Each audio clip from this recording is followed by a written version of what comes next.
infamously known as the Tinfoil Hat Lady. Humanity doesn't really understand its worth. And it really doesn't understand who it is, what it is, and what it can do. So we are much, much, much more than we think we are. And the adversary, or the devil that runs this world, really enjoys having us not be fully functional. It's really important because I have a lot of UFO weird things as well. I've got missing time and everything so that you don't become part of the virtue signaling mob, if you know what I mean. The reality of you is the soul that resides in this vessel. Whispers of the pendulum, a journey to go, guiding souls to realms where dreams convene. Hi there everybody, it's Kelly and Frog joining us today from Divine Alchemy Healing, and today we're absolutely delighted to have our first guest on, who's an author, an actress. She's infamously known as the Tinfoil Hat Lady, but her name's actually Beata Van Berkom. And she's going to be telling us all about this amazing book that she's written. Hopefully you can see that. Welcome, Beata. Thank you for being our first guest. And how are you today? Let's start with that. How are you doing? Well, I'm quite excited to be joining you today to talk about my new book. And of course, I've known Frog for years and years and years. We've never met in person, but he's been one of my great inspirations. So I'm just really excited to be with you today. Oh, thank you. And thank you for giving us the time to come on. We're hoping to expand the channel a bit this year. So it was really good timing on your behalf for us, because we were thinking, where can we go with this to come away? Not to leave our pendulum roots by any means, because we've already discussed with Beata that she does use dowsing, but to give some of our audience some more interesting things to find out about that you might not have found out about had it not been for us inviting people on. So Beata, what led you to writing this book, The Prodigal Threat, From Flawed to Fearless? Yes, the dangerous human the adversary fears. Well, it's a bit of a culmination of a lot of my life research and my life passion. I have a deep love for humanity, and I've learned over the years that humanity doesn't really understand its worth. And it really doesn't understand who it is, what it is, and what it can do. And so I learned first about the chakra system. I think everybody knows what we say chakras. Now I start to call them chambers. But actually they're back-to-back vortices that sew together the subtle bodies. Yeah. Because we have more than just the physical body. So we are much, much, much more than we think we are. And that's where my passion lies, to get people to understand that they can actually process concepts and environmental data. That means everything that you encounter in your life through your chakra databases. And in fact, sometimes we don't do that properly. And the adversary, or the devil that runs this world, the global adversary, really enjoys having us not be fully functional. So that's why I wrote it, just because of my deep love for humanity, and of course to bring Christ consciousness back. Yeah. Because as you see, I wear a cross. Yeah. I wouldn't say that I go to church every Sunday. I do understand the concept of Christ consciousness. And with spiritual bypassing, it means we skip processing through the heart. And I really believe that the kingdom of God is within, and that was the true message of Jesus Christ, that we really need the temple or the synagogue or the church, because it's all right here inside of us. And I really believe that this book that I've written gives you a map and a pathway to find that for yourself. The book is like a bit of a workbook. It's good to have a pencil in your hand when you go through it. Yeah. And I like the size of it as well. It's one of those nice big books. Easy to work with, and we will put, of course, the details of where you can get this book at the end of the interview, and probably Frog will put it across your picture, Beata. But tell us, I know you've got a slideshow that you can tell us a little bit about what we would expect to find in the book. Do you want to do that now, or is there anything else? Sure. Like Yeah. I'll have to just go through the sharing screen situation here. Yeah. Okay. I Oh, yeah. look, it jumped Oh, right yeah. to. You guys can Very see it? good. Yeah. Yeah. So Yep. hopefully this will continue. That is the book there. Yeah. Oh, how do I make it go to the next one? Oh no, it's doing silly things now. Let me just make sure that I'm just going to stop and make sure I'm doing this correctly. Back over here. Okay, it says Google Chrome, chakras and more. So that's what I want. And it's there, but I can't seem to Does arrowing work, perhaps? see. Well, that's my arrow. No. Go to the next one. Enter doesn't want to go to the next one. Well, while we're here, I'll just read the back cover. Tell us about this bit. Cover were designed by myself. And what if the greatest flaws were the doorway to your strength? What if the weaknesses that shamed you were not chains, but keys? The Prodigal Threat retells the prodigal's journey not as a tale of moral failure, but as a blueprint of human restoration. So we draw from scripture mirrored in Vedic wisdom and universal spiritual tradition. This book unveils the adversary's greatest fear, which is the human being who rises, robed in light, fearless in love, through the four robes, which is I call the subtle body's robes, and the seven chambers or chakras. You'll learn to recognize weakness as the forge of strength, understand how the heart, moving from pink to green, we all know our chakra colors, becomes the gateway to a full spectrum life. So when we awaken the upper chambers, throat, brow, and crown, through the white robe of spiritual restoration, then we have actually authenticness in the upper chambers. So we want to learn to live free from shame, fear, scarcity, and be clothed instead in wholeness and compassion. Walk as the dangerous human, untouchable, radiant, aligned with God's fearless intent. Blending biblical revelation, Vedic mirrors, and lived spiritual practice, this is both a roadmap and revolution for those wary of religion as performance and hungry for transformation. So there we go. That's the back of the book. I don't understand why I can't find. Thank you very much. I just want to try to find how we did it before. How I was just listening to you saying all that on the back of the book, and I feel like you've got one of those voices you could just close your eyes and listen to. Sort of like almost go into a meditation just listening to you. Well, I am a voiceover artist as well. Of course. So that's the thing here. Yeah, I don't know why it doesn't want to let I could see when you waved your mouse at the top there, a little thing popped up and then you had 2 out of 46. So I could see that there was some sort of indicate it at the very bottom left-hand corner with there. Yes. There. Yeah, try that. Ah, there we go. Yay. Love you, Frog. See, Frog, I need you in my life to move forward, obviously. All right. Now, can you see that hole right now? This is the first review I got on the book. Yeah. I thought it was a beautiful review. Yeah. It is. It's a connecting the dots type of thing. And for lifelong seekers, this is a great book. And it is available as an ebook now, but get your physical copy. It really is more helpful. And this is my second book, which we're not talking about today, but I do have a second book, which is actually a one-woman show that I just printed the script because everybody wanted a copy of it afterwards. Wow. Love it. I love the spaceships as well. Yes, it's really important because I have a lot of UFO weird things as well. You guys better have them. I've got missing time and everything. Yeah. So so this is where you get the book, The Prodigal Threat. Perfect. .by/tinfoil hat lady book. And so what follows is a distillation of over 40 years of research and personal experience. And some people may understand the concepts differently, but I hope that, everybody's going to find something in here. So again, we are much more than we think we are. And we need to know this so we can take personal responsibility for our growth. So I use a tree analogy a lot. So instead of being kept under the soil, we want to grow up through the dirt and bear fruit. And that's what the world does not want you to do. Bust through the soil and bear your fruit. So this is the information and the water we need to sprout.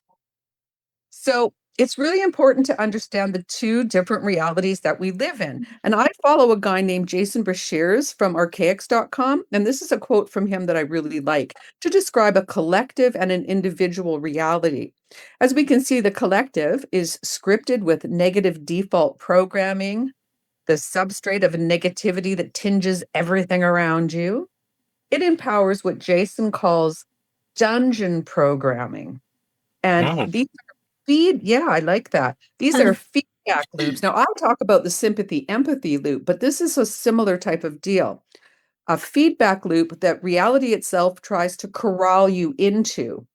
That's the collective reality. So when we try to phase out of the collective and into highly individualized personal experience, what I like to call scrupulous honesty, the true you, the spiritual body, the world builder, the one who can defy everything they throw at you, then emerges. So we spend our time moving back and forth between the collective reality and the individualized reality. And there's really no in between. So it's good to start to be aware of that so that you don't become part of the virtue signaling mob, if you know what I mean. Yeah. So in this light, it does behoove us to search for a deeper understanding concerning who we are, where we are, and what we can accomplish. So let's start with understanding our subtle body system. As we are much more than our mere physical forms. We are bloomin' humans. And there's just a link to my blog on bloomin' humans. I hope people stop and write that down. But anyway. Yeah, it's great.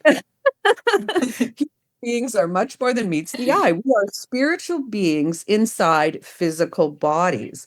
And I would go so far as to say the simulation, your body is part of the simulation. The reality of you is the soul that resides in this vessel. Yeah.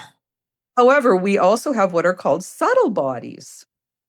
These subtle bodies are also called etheric bodies, and these bodies make up what we call an aura. So I made a little display. Yeah. The Russian nesting doll concept here, because if you can look at this chart here, you see that the physical is the tiny one. Yeah. Right? And then wrapped around the physical, the emotional. Wrapped around the emotional, the mental. Now that's where they want you to stay. Right there, where they can control you. But once you get into your spiritual body, they have no control over you. And of course, I just say the oversoul for the last one. There's much more, but I just try to keep it simple here. Of course.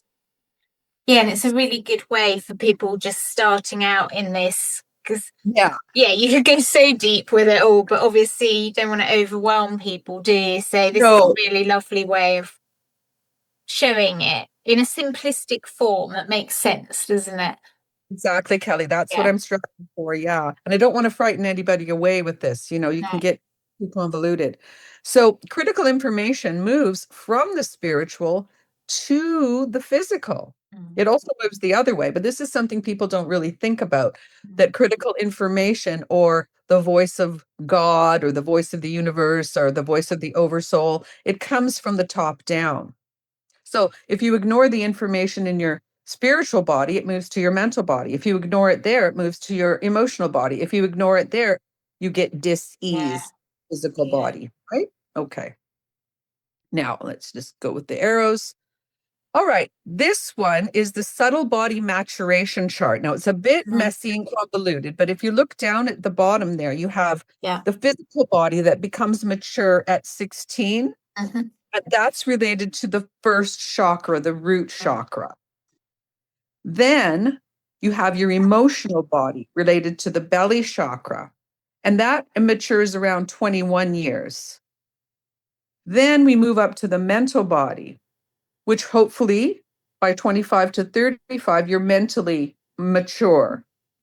Now, we hope.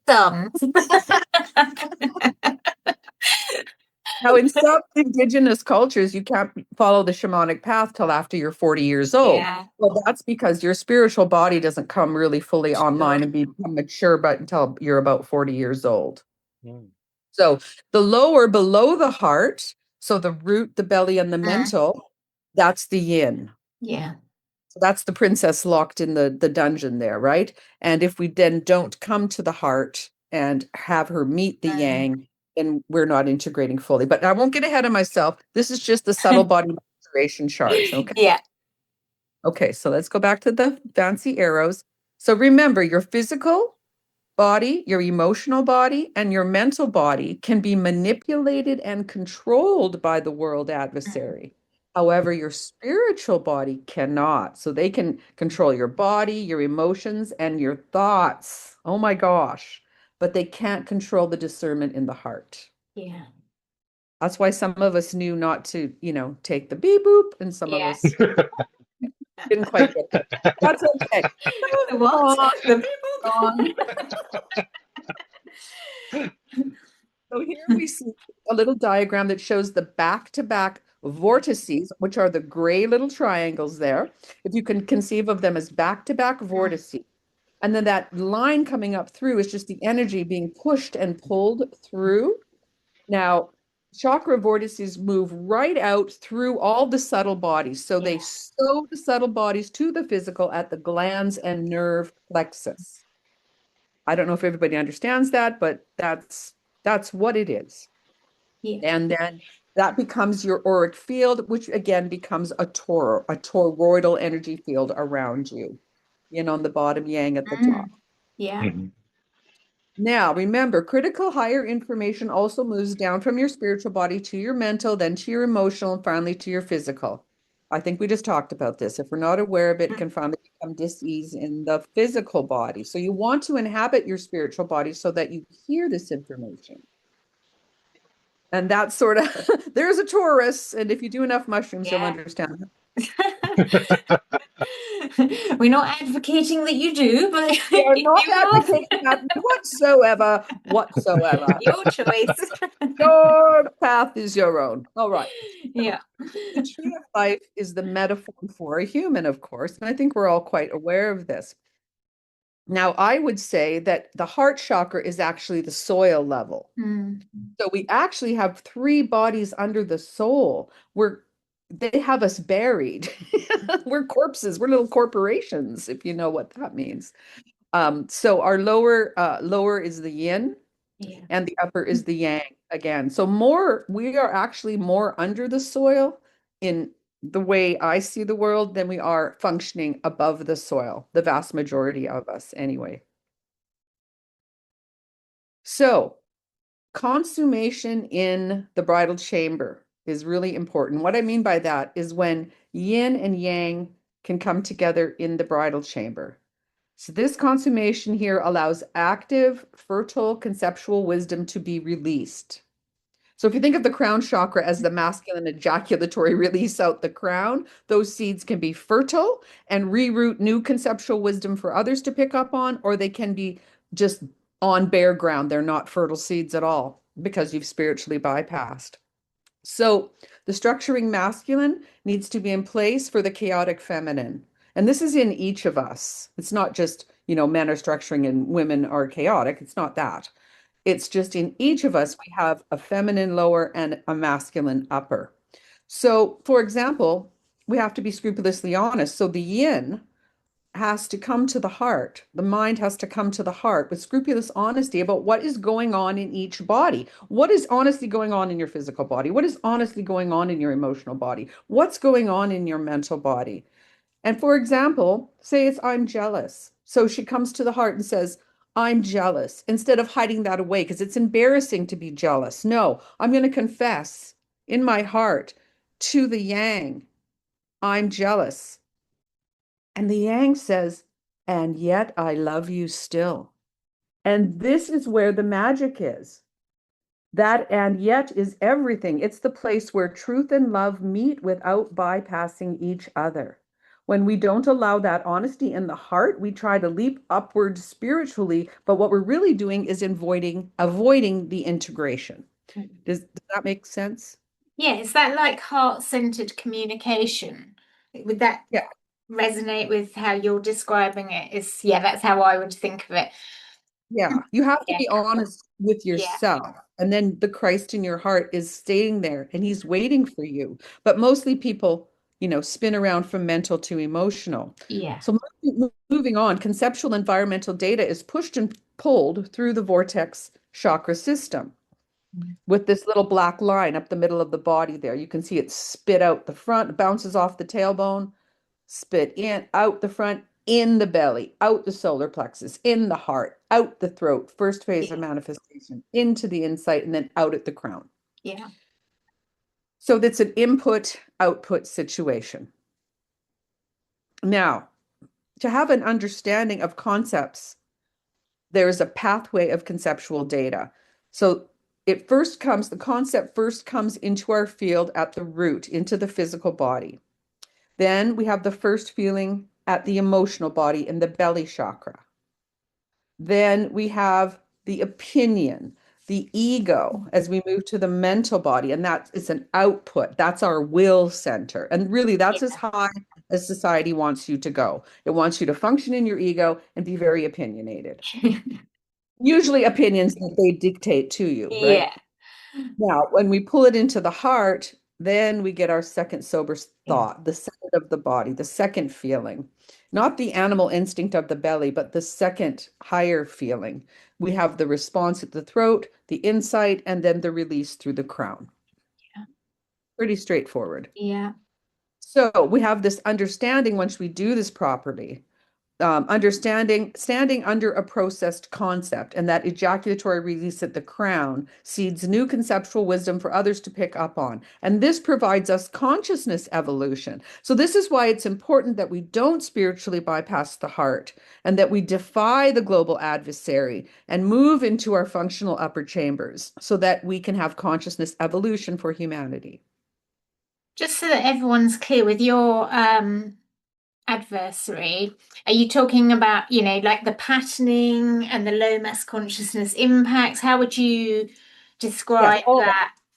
All that. The programming that goes on that we're not aware of, and engine programming, all unspoken that kind of values, and the whole. I just wanted to make so that everyone knows. We're not. The language is, you can use all this different kind of language to describe the same thing. Yeah. For sure. Yeah. And again, critical info also moves from spiritual to physical. So again, disease and physical as a result of not hearing. So we can stop the flow to create disease at any point. You have the ability to stop processing the concepts any place. So for example, sometimes women don't want to speak, so they get a pain between the shoulder blades. Boom, boom, boom. Men don't want to have the second feeling as much, so they're going to have indigestion in the solar plexus, perhaps. Just two simple examples. Yeah. But it can be anywhere. And so now what happens when we do the spiritual bypass? No consummation in the bridal chamber. Oh, what happens then if we skip? Doesn't seem like it's going to be good. Let's move to the next one. So then, could you give us just a little example of what you mean when you say by skipping the heart? So you're going from your will straight up to the throat. Is that what you mean, or is this? Yeah, exactly. So we're going from our opinion right to our response. Yeah. Okay.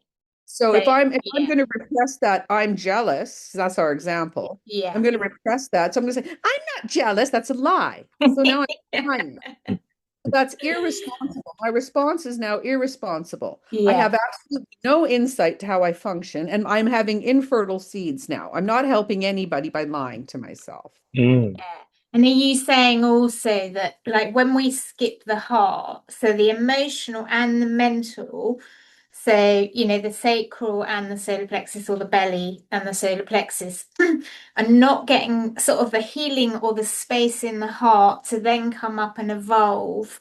Yes, they're skipping by, and we've all done it. There'll be certain things that trigger us, won't there? Where, like if the very thought of anyone hurting my dog, I know I would completely jump the heart, and I'd be going on willpower alone. In that case, I'd probably collapse. Dogs are involved. It's who cares? But yes.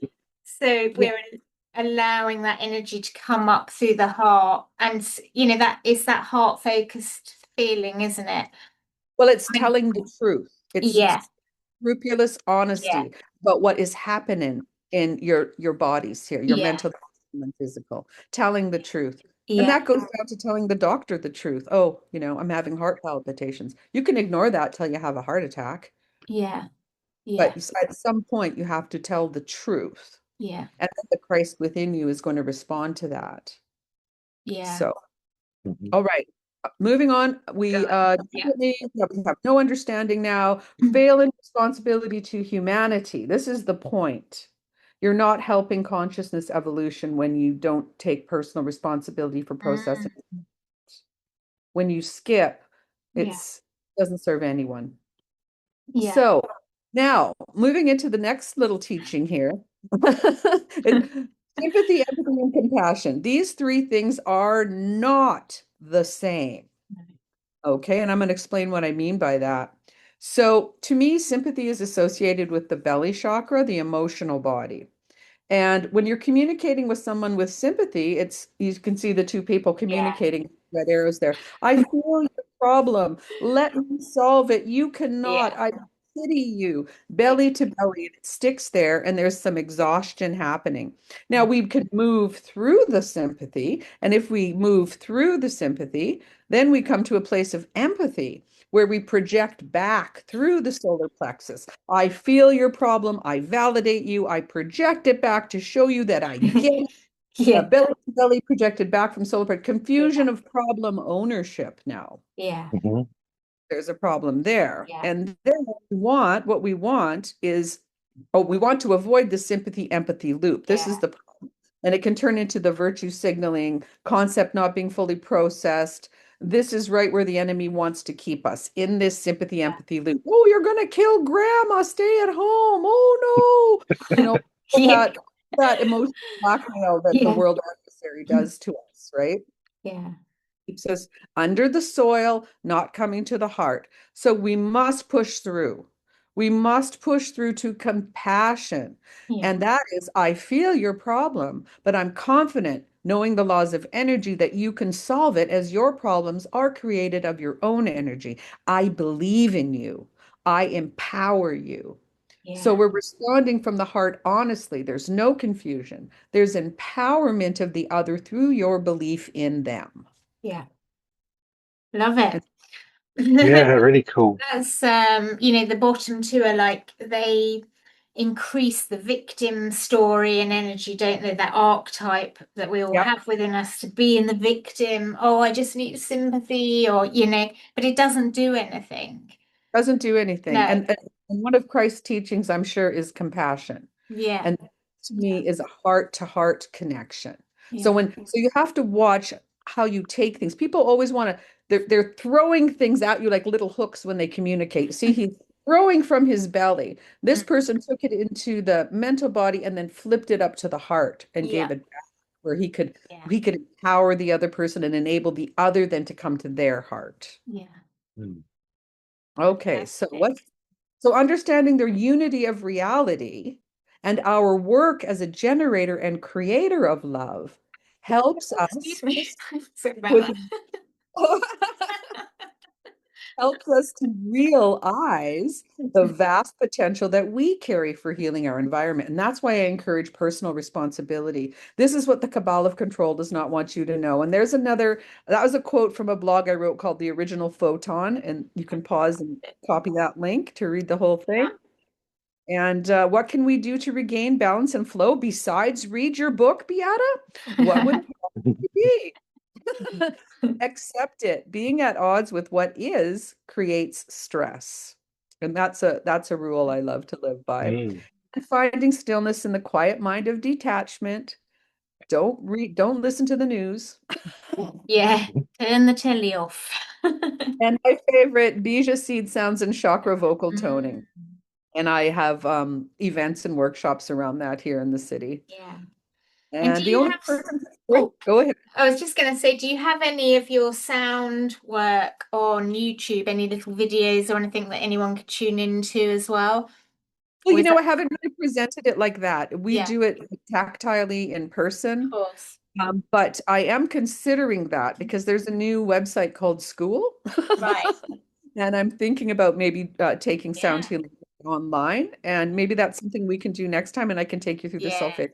Yeah, let's definitely do some of that. I mean, I'm not very good. I am pretty sound deaf, but Well, I'd love it's to hear some okay. vocal tone. I mean, I have CDs with them. It's just about using the C scale, the Yeah. simple C scale, and there's Bija, and there's also English vowels. So it's really simple and easy, and that's the way to find your voice. Like I come from theater, and I had such a tight voice. Once I started doing drumming circles and vocal toning, then my voice opened up. I wasn't trying to do it right, No. you know. Oh. Yeah. Yeah. So the only person coming to save you is the version of yourself that's tired of your current situation. And I spelt current wrong. Yeah. There you go.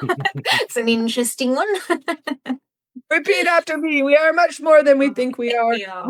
Yes, we take honest responsibility for our growth, and we won't be kept under the soil. We now grow up through the soil and bear fruit. So there you go. There I am. And thank you very much for listening. Oh, that was so interesting, Beata. And as we said, we'll put all the links of where to get this book, and it is available in physical copy, the real, which we recommend. But also, if you can't get, get the Kindle. Is it Kindle? No, it's on Gumroad. Okay. Yeah, so there's two versions, but I think it'd be nicer to. Well, I like books, tactile. You need a physical copy. You'll want a physical copy. Yeah. In fact, you might want both the e and the physical copy. Yeah. Wow. No. And so you also, you're a therapist, you're a retired, I have to say this it's like a mouthful, a retired medical laboratory technologist. Well done. Well done. Voiceover artist, an actress. Frog has known Beata for a long time, and you were telling us before we came on, and I'd love to just touch on this because there's a link here between us all, is that Frog really encouraged you or gave you the confidence to write this. Yeah. And I jokingly said, "So with Frog, we're getting people to write books." Because when we first got together, he said, "Oh, I think we've got a book in us, And I, at the time, we didn't know what it was going to ever be about or anything like that, and then sort of a year and a half later, the first Pendulum book was born really through Frog's encouragement. But he did the same for you, didn't he, Beata? Oh, for sure. I saw a video of Frog giving flowers to people. He had like a bowler hat on and a vest. Yes. And I think you were given flowers. I don't know if you were given free hugs as well, but you were doing something with the public. Your peace protest, wasn't it? Is that what it was? Yeah. Yeah. That was a sort of, Iraq war kind of protest, basically. And yes, I remember that was, I was walking around just giving out free flowers. And I think that was where we properly first crossed paths, wasn't it? Yeah, in the early days of YouTube, when it was 2006, possibly earlier than that. My show came in 2007, so it probably was 2006. Yeah, around there. Amazing. If anyone wants to watch that video, it is on our YouTube, isn't it? What is it called on there? I can't remember. I think it's called Day of the Red Flowers or Free Flowers. It's beautiful. Yeah. If I hadn't loved it. It sort of makes you fall in love with him. It was just the act. Like, I was so proud of this person, I was like, wow, what a fabulous thing to do. This is so engaged, and he's right out there. Again, giving the flowers away. Back in this time, and I was just saying this recently, between 2001 and 2009, it was a very special time. We didn't have cell phones. We didn't have social media. We had this YouTube thing, which I didn't know it was your own TV channel. I had no idea about this. So I just put it up on YouTube when I did my Tinfoil Hat Lady show. Yeah. Just because that's what we had. Yeah. And I can only put it up in 10-minute segments. It's a 27-minute show, but at first it was in 5-10-minute segments. Yeah. And of course I have it all the way up. But that's how old we are. Yeah. I know. It's amazing. Age is just a number. Age is just a number. Yeah, so he really he really stimulated me. And then I wrote a big, long show. And then my mentor, Henry Wolf, who's passed away now, I got him into this 9/11 because my thing was about 9/11. Yeah. And I was watching David Icke and Alex Jones, and none of my friends wanted to listen to these guys. Nobody had the patience. And I thought, well, maybe if I write something funny and satirical, Right. engaging, that they might want to, I'll create this funny Joker character, Tinfoil Hat Lady, who's just like, she's just confused. Right. And I just took it like that. And then Henry took the script I'd originally written and he wheeled it down to 27 minutes of pure comedic genius. Amazing. And so that's what we have. And it's at youtube.com/Tinfoil Hat Lady. It's pinned to the top. Right. I encourage everybody to go ahead and watch it. It's a whole different era. Yeah. I love that though, because I think, I like Alex Jones and David Icke, but Frog will listen to Alex Jones as he drops off to sleep at night, whereas for me, it's a bit too shouty for me to actually relax in.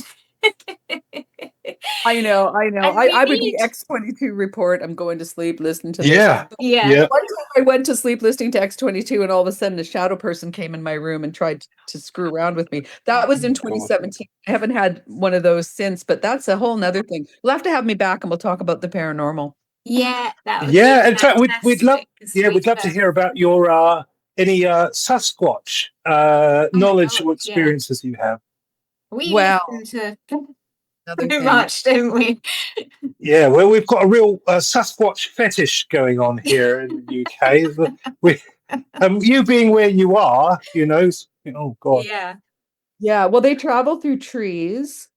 And you can hold a leaf and keep your feet on the ground and you can ask to connect with them. I tried to hold a branch on my lilac tree and they were like, no, hold the leaf. Wow. And then they'll come into your Reiki healing with you because they're healers. Yeah. And then of course my friend Robert Hulse has had an experience, but it's his story. So well, maybe we'll get the two of you on and we'll just do a Sasquatch edition at some point. Yeah, Sasquatch special. Anyone we work with, like we've interviewed Eric Hunter, who's in Sedona, and various people in America, and we're always like, off camera, we're like, have you got any Sasquatch? Like we're two addicts. Like, we need Sasquatch. Yeah, I read a couple of books. I can't remember what the name of the book was, but that really got me into their frequency. I'll just put it like that, because I'm very into interdimensional frequency, and I really believe in the interdimensionality of our environment, where we live, and that's always being reassessed, because I believe they've lied to us about everything. Yeah.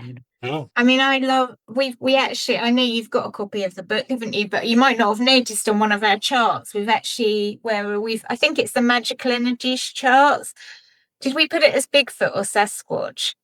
Frog was like, why do you want to put that energy in there? And I was like, because I love them. And I want people to connect with their energy.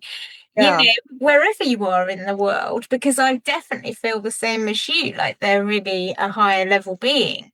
Yeah, and I think if you again come from your heart, you come from a place of authenticity, not ego, then they definitely will work with you. I think they're actually. Sorry, Beata. It sort of occurred to me, one of those words that really jumps out at me in terms of your book is your use of the word scrupulous. Yes. It's a lovely word. Do you want to just sort of flesh out what scrupulous means to you? I think wait a minute. I might have made a note on this about the honesty here. But God says I don't know how to process through the heart honestly. Never mind that. You have to be safe with yourself. So if you create a safe space for yourself to be real, then you can tell yourself scrupulous honesty. If you're caught up with outside expectation, outside rules, ideas, concepts of yourself, it's very difficult to be scrupulously honest. It takes a lot of courage a lot of bravery Mm. to tell the truth to yourself, because that's all that matters. If I'm going to process this jealousy, I don't got to phone Frog up and tell him I'm jealous. I got to tell myself. Yeah, and So it's uncomfortable sometimes, isn't it? To It feel is. this, to really go in and find what it is that's making you react in certain ways or whatever it is, you know, uncomfortable truths. Yeah, if you choose not to, the residual will stay. Yeah. It's like doing ayahuasca. It will purge anything out of you that you haven't previous to your introduction with ayahuasca, which is why you follow the diet and you follow the recommendations before you go, because it's not going to be fun for you. No. It's not going to be fun. So again, life is not going to be as healthy, let's just put it like that, as healthy for you unless you can learn to trust yourself, to be safe with yourself, and have enough courage to be honest with yourself. Because that's the worthiness of you, to be respectful and honest enough to you as a child of God who deserves respect, who deserves that honesty. You're not just some piece of fluff that developed out of nothing. You didn't come from a monkey. Okay. My dad's mother would always say to me, remember, Beata, you did not come from a monkey.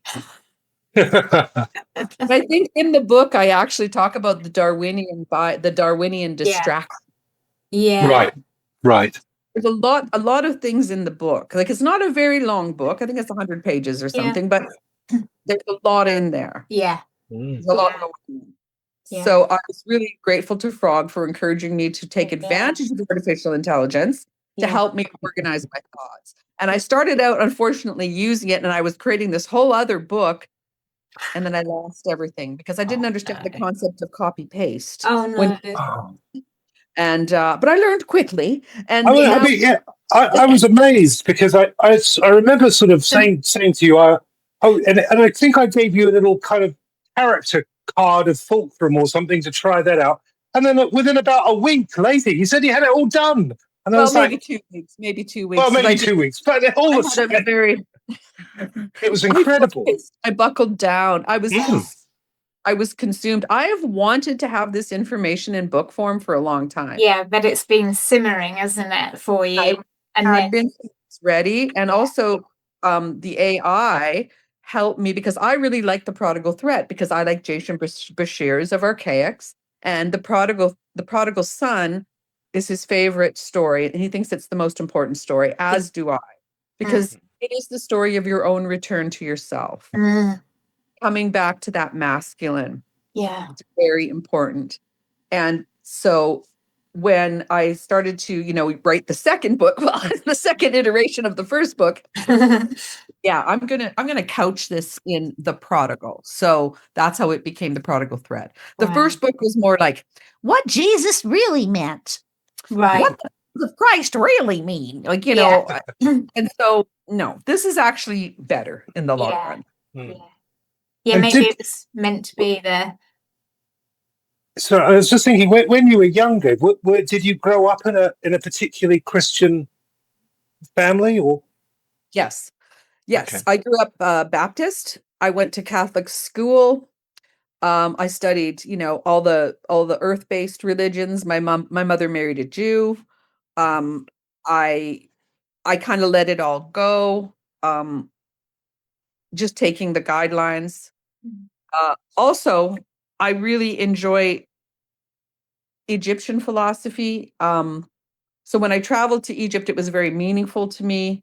And one thing I'd like to remind you readers of, the Egyptians always prepared for death during life.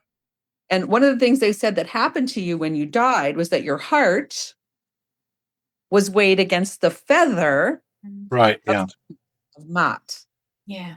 So if you're lighthearted, that's the best way to be, but also in truth. If you're lighthearted in truth, or else your heart goes to your soul, whatever, goes to the hippo, right? Yeah.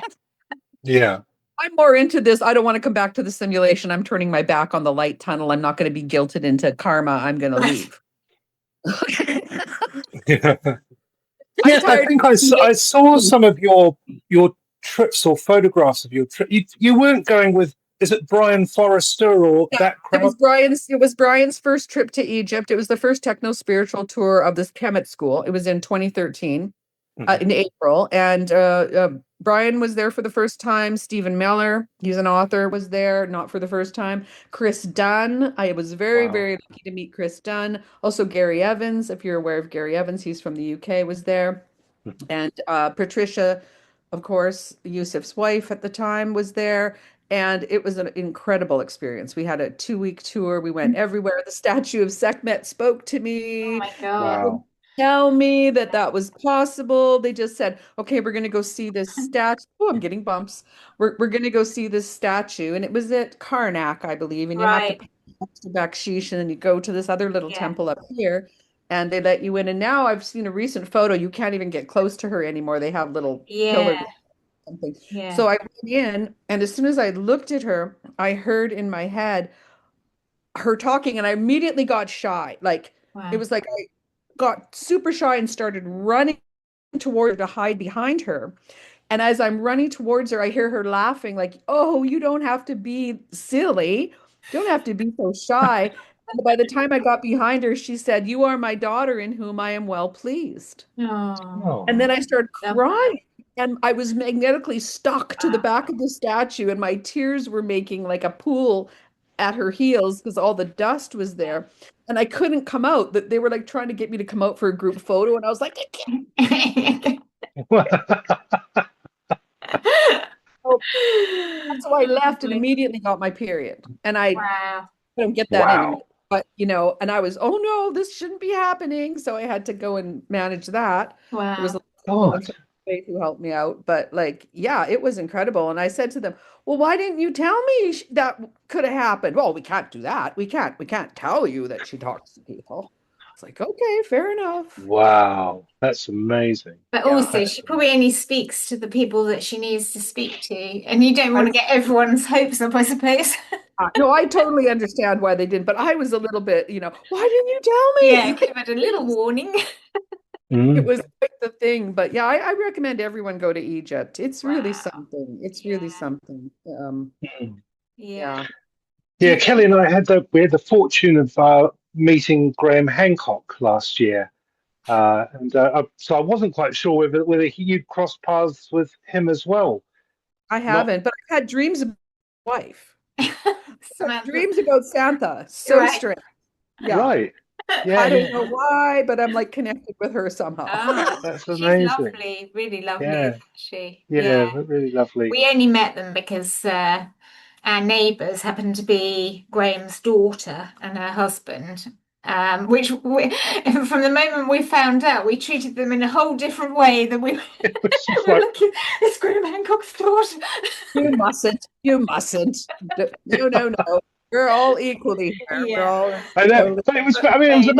I've been listening to Graham, since the Coast to Coast days. Yeah. When I used to listen to it 2005 and something, and suddenly, my God, absolutely incredible. Yeah. No, there's a lot of new information. Like I say, I follow Jason Brashears, and his chronological timeline has really been exciting for me because I learned that in 713 BC, there's historic documentation of the sun retrograding 10 degrees. Right. And from that time forward, that's when Western astrology was developed because the sky changed. Yeah. So you can't really, this is my criticism of Hancock, is you can't date anything with Western astrology to before 713 BC. You just can't. So when we go, when I was at Egypt and I looked at the Temple of Dendera, and they have the copy of the astrological chart that Napoleon stole and took, right? And you think, oh, here's where astrology came from. No, that's a Greek temple. It's Ptolemaic. Right. So you always have to remember when you're in Egypt, you're looking through time. Yeah. You're looking through time. You're seeing pre-dynastic, dynastic, Greek, Roman, there's so many layers of history on top of each other. You have to be really careful about what's actually seeing. But it's a magical place. I mean, it is really a magical place. We are definitely going to have you back to talk about some of the paranormal stuff, the galactic stuff, and all of that, because we've all got our experiences, so it'd be lovely. But I know we were going to do something just at the end here where you're going to read us a lovely statement. If anyone wants to grab a pendulum, they can and just swing clockwise, or you can just close your eyes and listen to Beata's beautiful words. It's only little, it's only going to take a minute or two, but just, relax and enjoy this lovely gift from Beata. Yes, I'm going to add a few extra words. Okay, yeah. Pendulum. So tell me when I'm ready to go. Yeah, in your own time.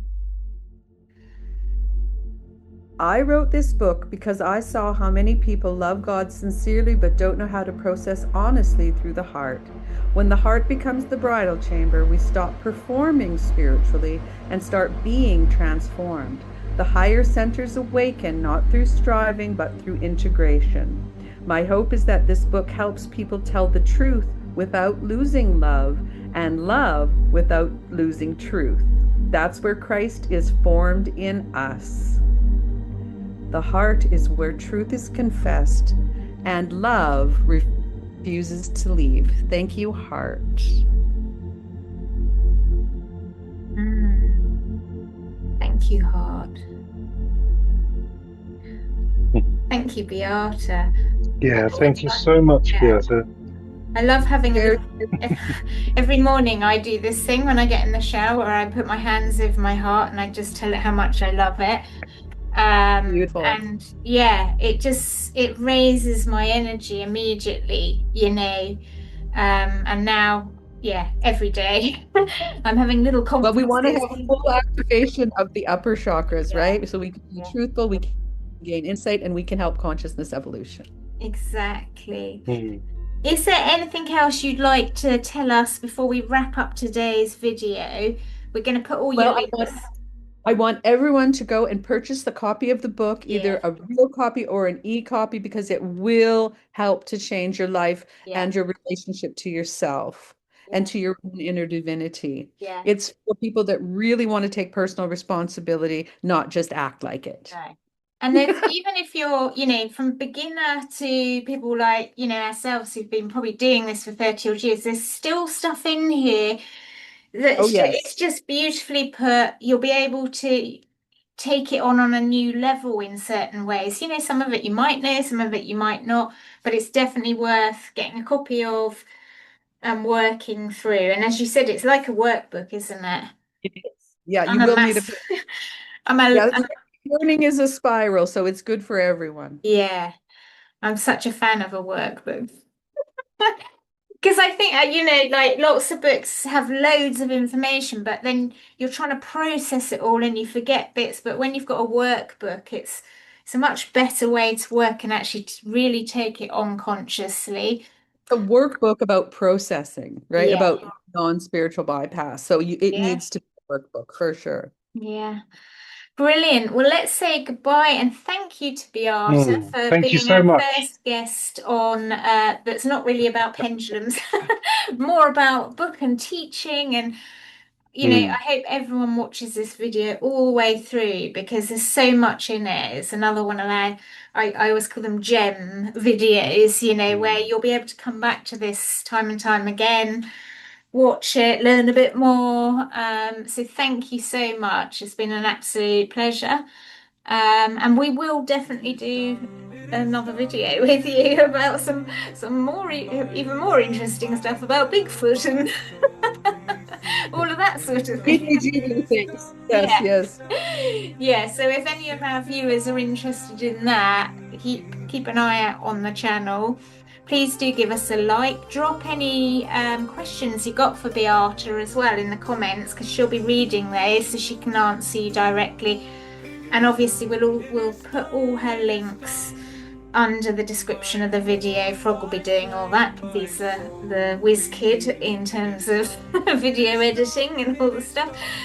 And we'd love to hear from you all. So do drop Beata a comment. All right. Well, lots of love, everybody, and thank you for watching. We'll say goodbye now. Okay, goodbye. Thank you, Beata. Thank you. Moves through time and truths command. Symbols rise, the veil is peeling. This is divine alchemy healing.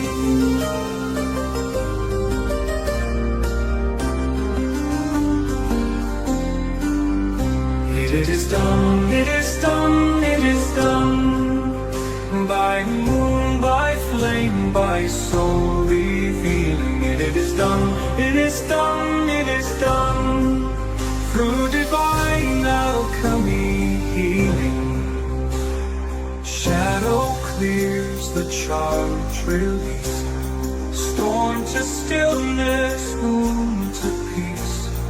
Ancient codes through charts unsealed. What's named in truth begins to heal. Spirit speaks, the field is kneeling.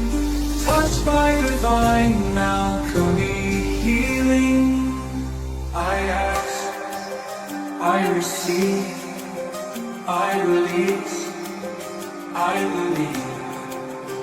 I ask, I receive, I release, I believe, I ask, I receive, I release, I believe, I ask, I receive, I release, I believe. It is done, it is done, it is done. The waters hush, the sky is still. It is done, it is done, it is done. By soul's intent and secret will. It is done, it is done.